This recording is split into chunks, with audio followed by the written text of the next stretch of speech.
حضرت صلی اللہ علیہ وسلم نے خود یہ بیان فرمایا کہ فضلت علی الانبیاء بست، اللہ تبارک تعالی نے مجھے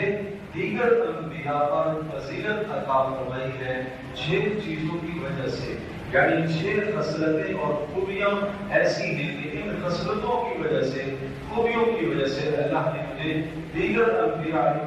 السلام سے ممتاز رکھا ہے، فضیلت عطا فرمائی ہے۔ ایک ارشاد فرمایا اوتیت الجوامع الکلم، مجھے اللہ پاک نے جوامع الکلم کی صفت عطا فرمائی۔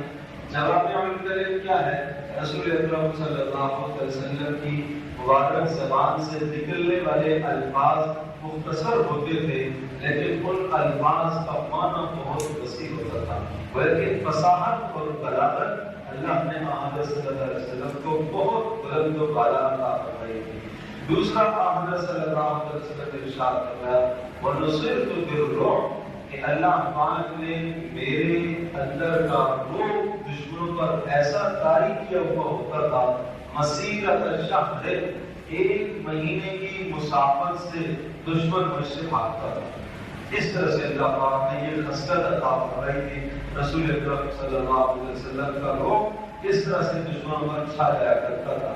تیسری بات ارشاد فرمائی احلت لی المغانم، کہ اللہ پاک نے مال غنیمت کو میرے لیے حلال قرار دیا، مال غنیمت کو اللہ نے میرے لیے حلال قرار دیا، کہ جو حالت جنگ میں جو مال عطا ہوتا ہے اور جو کافروں کا مال آتا ہے، اس مال کا استعمال کرنا میرے لیے اور میری امت کے لیے اللہ پاک نے حلال قرار دیا۔ اور چوتھی اور 5ویں بات آپ نے ارشاد فرمائی کہ وَجُعِلَتْ لِي الْأَرْضُ طَهُورًا وَمَسْجِدًا، اللہ تبارک تعالیٰ نے پوری روئے زمین کو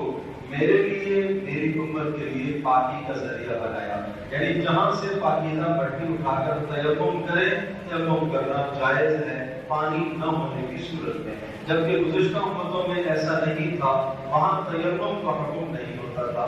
اور دوسرا، اللہ تبارک تعالیٰ نے میرے لیے پوری روئے زمین کو سجدہ گاہ بنا دیا، میں کہیں بھی نماز پڑھوں اور میری امت کہیں بھی نماز پڑھے، اللہ پاک اس کی نماز کو قبول کر لیتا ہے۔ اور چھٹی بات یہ ارشاد فرمائی وَأُرْسِلْتُ إِلَى الْخَلْقِ كَافَّةً وَخُتِمَ بِي النَّبِيُّونَ، اور اللہ تبارک تعالیٰ نے مجھے سارے انسانوں کی طرف رسول بنا کر بھیجا، اور اللہ پاک نے مجھے آخری رسول بنا کر بھیجا، خاتم النبیین مجھے بنا کر بھیجا۔ تو رسول اکرم صلی اللہ علیہ وسلم کو اللہ کا رسول ماننا بھی فرض ہے،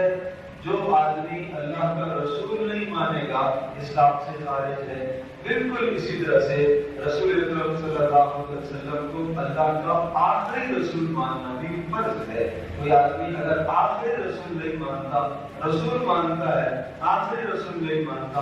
آخری نبی نہیں مانتا، تو وہ اسلام سے خارج کہلائے گا، اس لیے کہ قرآن مجید کی آیات کا اور احادیث مبارکہ کا وہ انکار کرنے والا تصور کیا جائے گا۔ اللہ تبارک تعالیٰ نے محمد صلی اللہ علیہ وسلم کو یہ خصلتیں اور یہ خوبیاں عطا فرمائی تھی۔